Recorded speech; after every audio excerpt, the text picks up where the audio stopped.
There's something most furries don't really question, and that is that this fandom is deeply Eurocentric and North American oriented. And hey, I'm not pretending I'm outside of that. I'm speaking English and I live in Argentina. Language barriers exist, sure, but you can work around those. But there's a much bigger elephant in this room that rarely gets mentioned. Is the furry fandom the same everywhere? I've talked about this with friends in the United States and many of them say the same thing.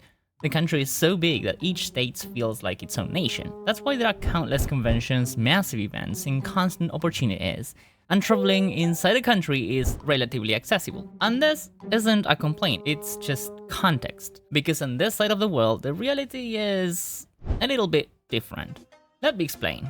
Being a furry in Latin America is harder. Our economies are weaker and our countries are deeply centralized. That is to say, if you're not from the capital city of your country, or actually a big metropolis, your access to the fandom shrinks dramatically. For many of us, going to one convention can mean spending all our savings for the year or even more. Meanwhile, elsewhere, attending 5 or 6 cons annually is actually normal. That's why many of us Latino furries laugh at the sole idea of FOMO. Actually, we do, right?